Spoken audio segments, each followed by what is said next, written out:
Bonsoir à tous, il est 19h, voici les titres de notre journal. Le plan d'action du gouvernement adopté à la majorité par l'Assemblée nationale populaire, les détails et les réactions du Premier ministre Abdelaziz Jarrad dans ce journal. Deuxième jour de la visite à la 6e région militaire du général-major Saïd Chengriha, chef d'état-major de l'armée nationale populaire par intérim. Un message fort contre toute tentative de déstabiliser la sécurité du pays et un hommage au shahid Ben Adda Brahim. L'obésité et le surpoids touchent de plus en plus d'Algériens. Que risquent ces personnes pour leur santé et comment peuvent-ils l'éviter? Les réponses avec les spécialistes dans ce 19h.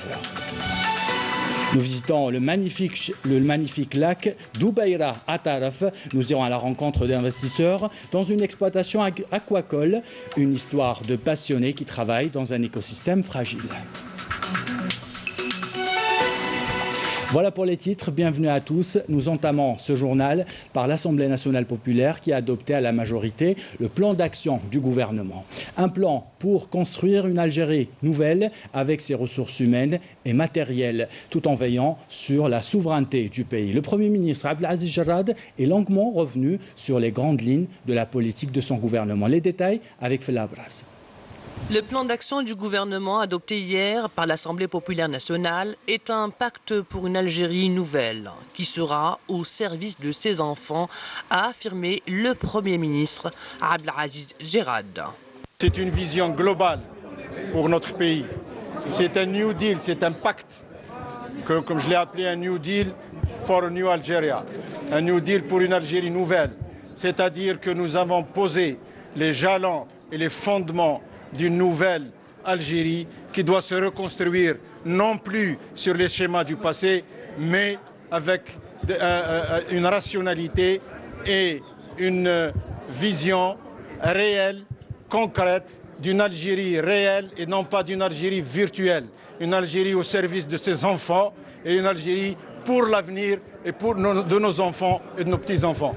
Et c'est un programme qui va aller sur le terrain. C'est un gouvernement du terrain. Ce n'est pas un gouvernement de bureau, c'est un gouvernement de terrain. Il est composé de jeunes, de compétences, de patriotes qui sont prêts à se sacrifier encore une fois pour que notre Algérie reste debout d'une manière éternelle. Le gouvernement saura faire face avec responsabilité et constance à la situation difficile et délicate que connaît le pays au plan socio-économique, a déclaré le Premier ministre, évoquant la possibilité de recourir à des financements extérieurs à long terme et à des conditions avantageuses pour financer les projets prévus dans le plan d'action du gouvernement. Les ressources financières peuvent être mobilisées. Nous avons énormément de possibilités. Nous avons de l'argent qui existe en Algérie, qui est éparpillé à travers les systèmes bureaucratiques, à travers la réforme de la fiscalité, à travers la réforme des impôts. Nous pouvons réunir beaucoup d'argent. Nous allons récupérer beaucoup d'argent dans le système, dans le circuit informel. C'est des centaines de milliards qui existent dans le circuit informel. Nous allons travailler sur les réformes des banques. Nous allons aller vers de l'argent qui existe un peu partout dans le monde sans pouvoir toucher à notre souveraineté. Il y a la Banque africaine de développement, il y a les fonds arabes d'investissement qui donnent des prêts à très long terme avec un taux très faible. Interpellé à plusieurs reprises par les députés sur l'absence de chiffres et les délais d'exécution du plan d'action du gouvernement, Abdelaziz Jarrad a affirmé que la réunion Wali-gouvernement décidée par le président de la République pour les prochains jours définira les priorités, traduira les mesures et fixera avec précision les délais d'exécution du plan d'action, y compris la mise en œuvre du plan d'urgence pour pallier les inégalités en matière de développement local, notamment dans les régions du Sud, les zones montagneuses et rurales et les banlieues. Et ce plan d'action sera présenté demain devant les députés du Conseil de la Nation qui reprendront leurs travaux en séance plénière présidée par Salah Koujil, président par intérim du Conseil de la Nation. Le général-major Saïd Chengriha, chef d'état-major de l'armée nationale populaire par intérim, promet une riposte puissante et intransigeante aux terroristes et décerne la médaille de bravoure au shahid Ben Adda Brahim en guise de reconnaissance et de gratitude à ses sacrifices pour la patrie. Les détails de son deuxième jour en visite à la 6e région militaire avec Adel Bouhames.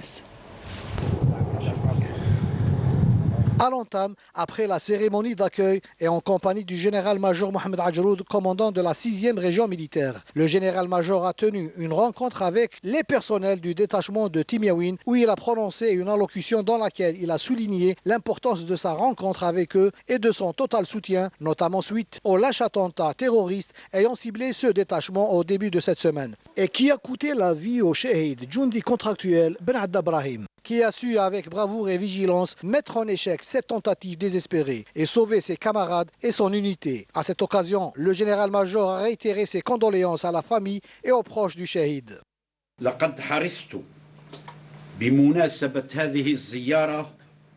J'ai tenu à l'occasion de cette visite que j'ai vécue en 6e région militaire à vous rencontrer et vous soutenir notamment suite au lâche attentat terroriste ayant ciblé au début de cette semaine le 62e bataillon d'infanterie motorisé autonome qui a coûté la vie au Shahid Djoundi contractuel Ben Adda Brahim, qui a su avec bravoure et vigilance mettre en échec cette tentative criminelle désespérée et sauver ses camarades, son détachement et son unité. J'adresse encore une fois à la famille et aux proches de ce héros qui a suivi les pas de nos vaillants chouhadas de notre glorieuse révolution de libération, en mon nom propre, en votre nom et au nom de l'ensemble des personnels de l'armée nationale populaire, nos vives et sincères condoléances. Prions Allah le Tout-Puissant de bénir son âme pure, de l'accueillir dans son vaste paradis, de le réunir avec les prophètes et les messagers dans son paradis éternel et de nous armer de foi et de patience en cette dure épreuve.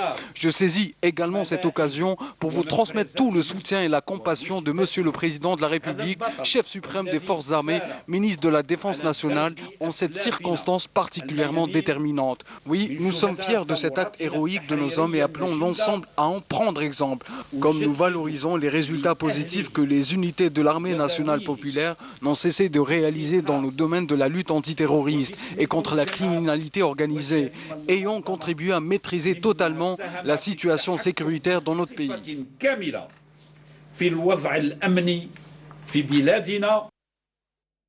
Le général-major a salué cet acte héroïque et a appelé l'ensemble d'en prendre exemple, comme il a valorisé les résultats positifs que les unités de l'armée nationale populaire n'ont cessé de réaliser dans le domaine de la lutte antiterroriste et contre la criminalité organisée, soulignant que l'armée nationale populaire traquera pour toujours ces hordes errantes jusqu'à leur totale éradication de la noble terre d'Algérie. من هذا المكان من أقصى الحدود الجنوبية لبلادنا.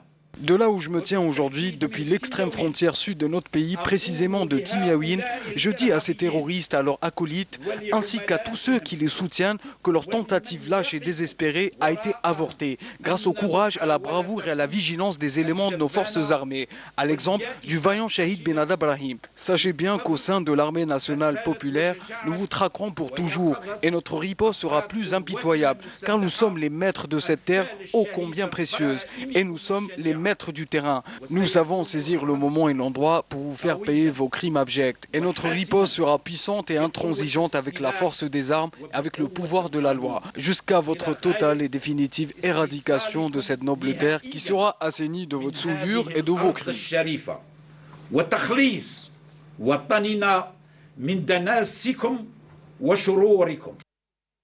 Le général-major a annoncé devant les cadres et les éléments sa décision de décerner la médaille de bravoure au vaillant Shahid Ben Adda Brahim en guise de reconnaissance et de gratitude de la part du commandement de l'armée nationale populaire au sacrifice du Shahid pour sa patrie, l'Algérie.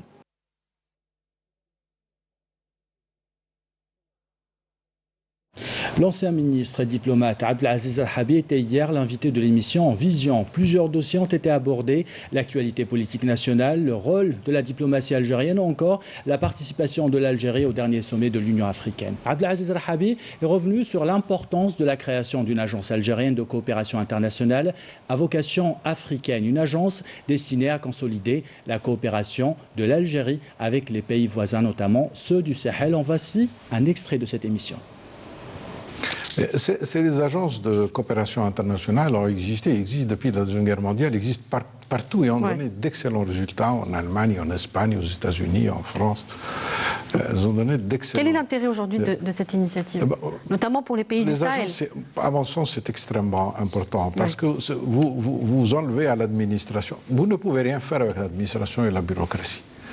Sur le plan interne, alors comment pouvez-vous envisager de faire des choses importantes sur le plan international. Oui. Une agence, c'est une autonomie, c'est inscrit dans une stratégie, une agence qui organise par exemple l'assistance algérienne, l'expertise algérienne dans les travaux publics ou dans la médecine ou dans l'éducation ou dans l'agriculture.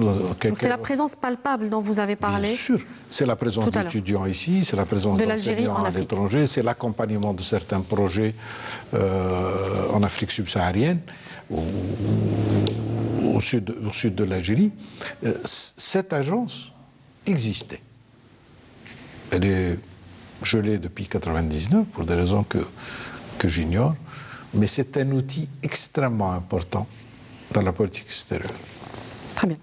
Le coronavirus continue à faire des victimes et à semer la panique à travers plusieurs pays. En Algérie, des mesures sont prises pour détecter les porteurs de virus, notamment dans les aéroports. À l'aéroport international de Hassim Messoud, des caméras thermiques sont installées, un personnel médical est à pied d'œuvre.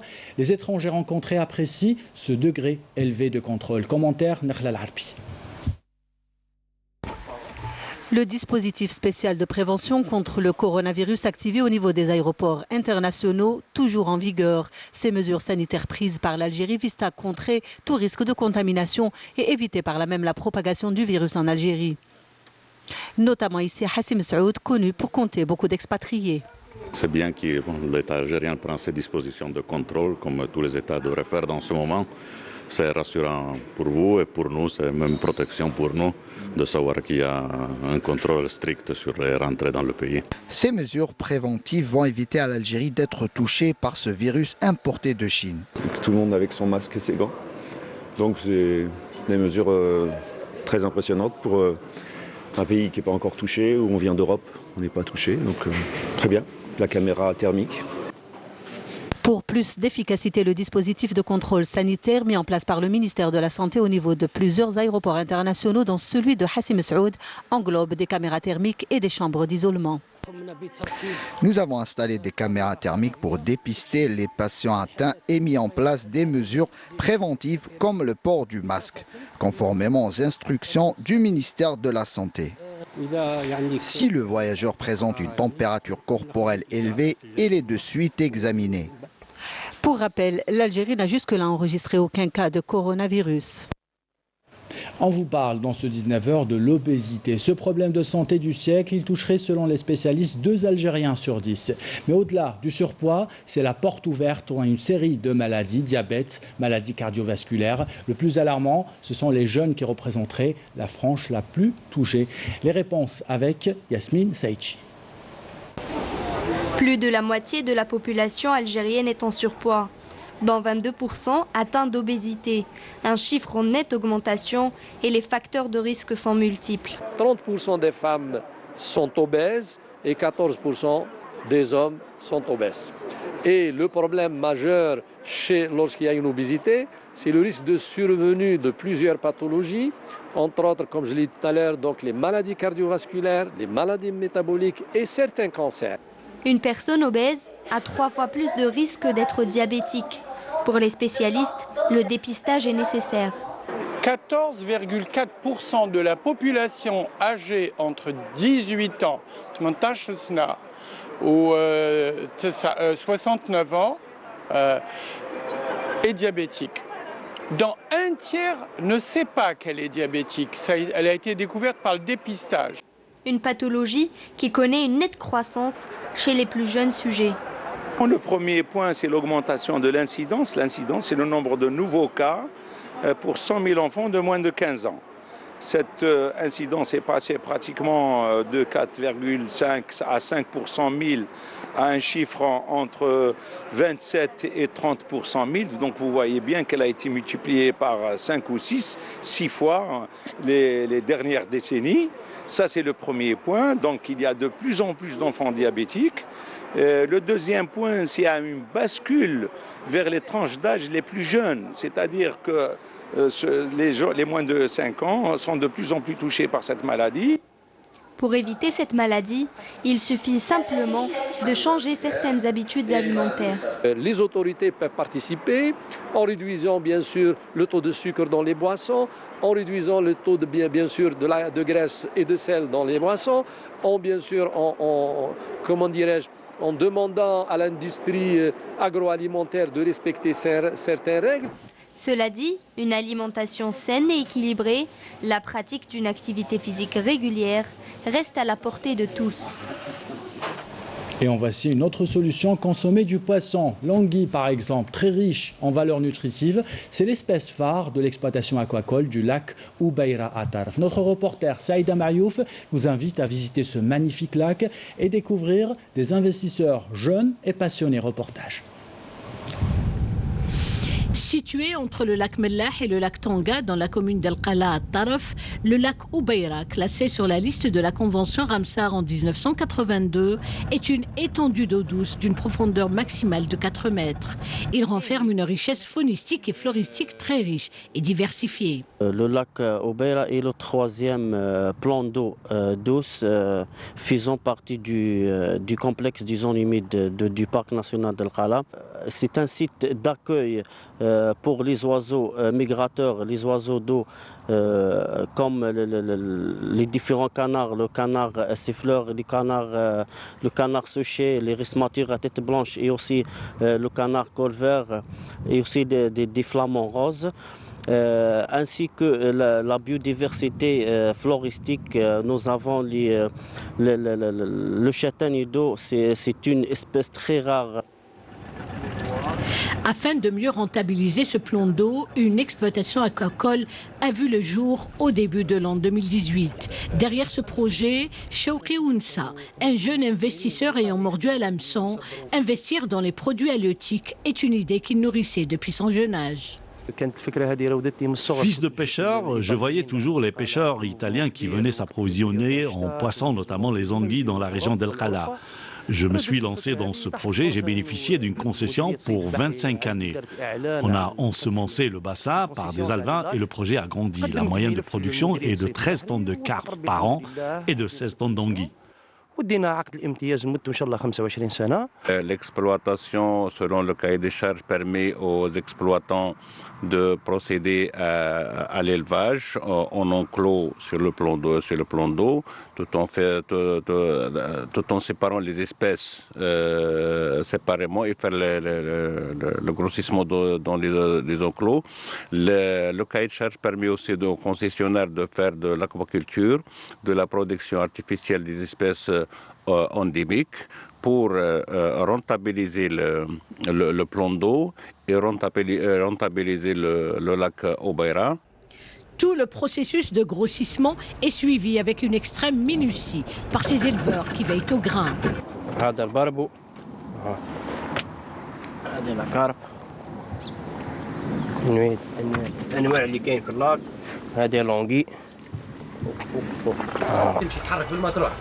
L'anguille ou le produit aquatique phare par là. Ce poisson serpentiforme très riche en valeurs nutritives est très prisé par la population locale. Ici, au beau milieu du lac Oubeira, cette étendue d'eau de 2200 hectares, l'exploitation et l'élevage des espèces aquatiques endémiques a fait son entrée dans la région depuis l'orée 2018. Les espèces telles que l'anguille, le mulet ou encore toutes sortes de carpes, et ce pour satisfaire les besoins du marché local, mais également les marchés avoisinants. Et nous allons vous parler de l'eau, cette denrée vitale qui devient de plus en plus précieuse, surtout quand la pluie se fait de plus en plus rare. D'où la nécessité de rationaliser son utilisation, des gestes simples et une culture, vous allez le voir, qui s'apprennent dès le jeune âge. C'est la mission que se fixe l'Agence nationale de la gestion des ressources hydriques à travers une journée de sensibilisation. Commentaire signé Nesrine Ben Saïdi. En dépit de la faible pluviométrie enregistrée durant les mois de décembre et janvier dernier, les responsables du secteur rassurent et ne parlent pas encore de sécheresse. مؤشرات انه في الوقت الحالي المؤشرات يعني كافيه مطمئنه جدا Les quantités d'eau stockées dans les barrages sont suffisantes pour cette année et le taux de remplissage des barrages est satisfaisant. Cependant, avec le manque de précipitations constaté ces derniers temps, une campagne de sensibilisation s'imposait pour rationaliser l'utilisation de cette ressource. La rationalisation de l'utilisation de l'eau commence d'abord par la prévention.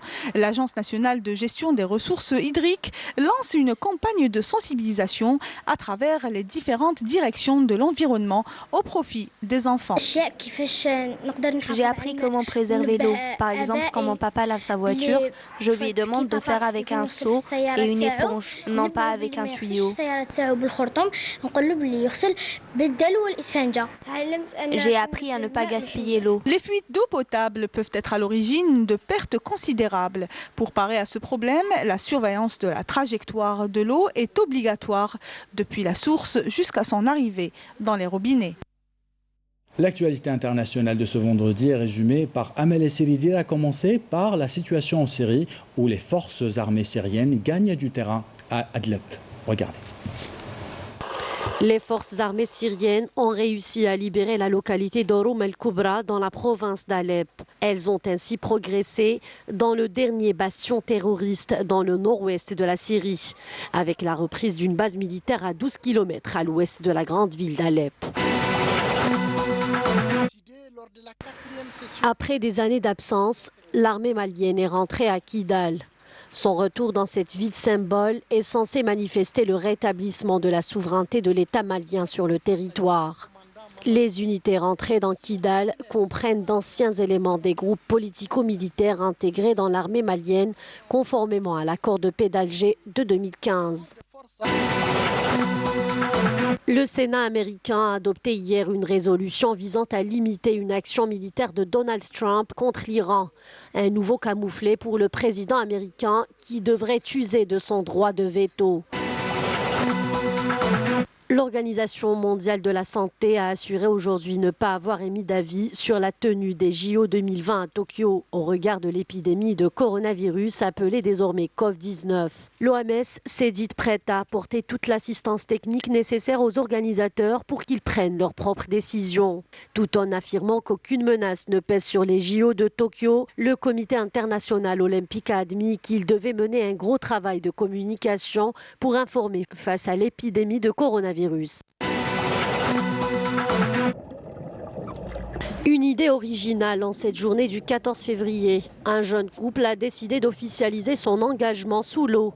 Le couple s'est donc marié sur un site de plongée en Thaïlande. Dans l'actualité sportive, les résultats des 16e et 8e de finale de la Coupe d'Algérie sont résumés par Saïd Fellak.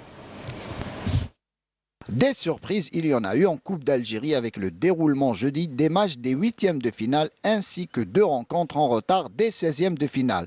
Plusieurs grosses écuries de l'élite ont ainsi été éliminées. Le Wydad de Boufarik, pensionnaire de la division amateur, a une nouvelle fois créé la sensation en battant assez nettement à domicile le Mouloudia d'Oran 2-0. Le représentant de la Mitidja poursuit son aventure, lui qui avait déjà éliminé le Mouloudia d'Alger au tour précédent. Le tenant du trophée et actuel leader incontesté de la Liga, le CR Belouizdad, est tombé quant à lui sur la pelouse de l'US Biskra, pourtant lanterne rouge du championnat. Les Biskris se sont imposés sur le score d'1-0 après un pénalty transformé par Djabout. Le choc de ce tour a opposé au stade du 8 mai 45 l'entente de Sétif à son voisin, le CS Constantine. Menés au score à la pause, les Sétifiens finiront par égaliser avant de l'emporter au final et valider leur qualification.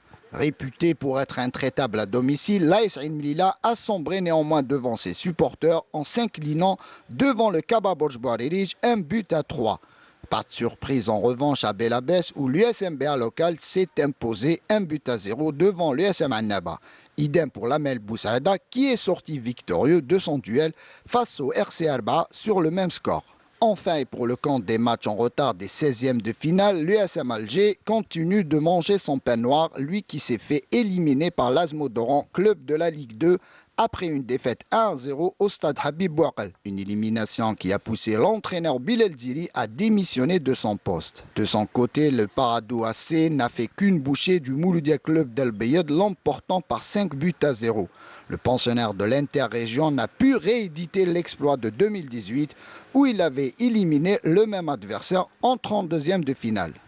L'Azmo et le PAC rencontreront respectivement en 8e de finale l'AS Ochlef et l'Espérance de Guelma. Au final, 10 clubs de l'élite et pas des moindres auront quitté Dame Coupe avant même le quart de finale.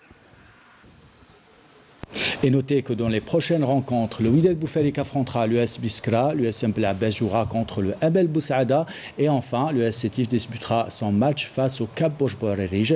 Le vainqueur de la rencontre, l'US Guelma Paradou AC, affrontera le vainqueur du match Asmouron-Asso-Schlef. Et avant de nous quitter, voici le rappel des titres. Le plan d'action du gouvernement adopté à la majorité par l'Assemblée nationale populaire. Nous avons écouté les déclarations du Premier ministre Abdelaziz Jarrad dans ce journal. Deuxième jour de visite à la 6e région militaire du général-major Saïd Chengriha, chef d'état-major de l'armée nationale populaire par intérim. Un message fort contre toute tentative de déstabiliser la sécurité du pays et un hommage au shahid Ben Adda Brahim. L'obésité et le surpoids, de plus en plus d'Algériens sont victimes. Nous avons vu les risques que ces personnes encourent pour leur santé. Nous vous avons dit comment il faut-il l'éviter. Et puis nous avons visité le magnifique lac d'Oubaïra à Taraf, une rencontre avec des investisseurs et des exploitants aquacoles. Une histoire de passionnés qui travaillent dans un écosystème fragile. C'est la dernière information dans votre journal. L'équipe de la rédaction qui l'a préparé, l'équipe technique qui l'a réalisé, vous remercie de l'avoir suivi. En bas de votre écran, les adresses web pour le replay de vos programmes. Belle soirée à tous.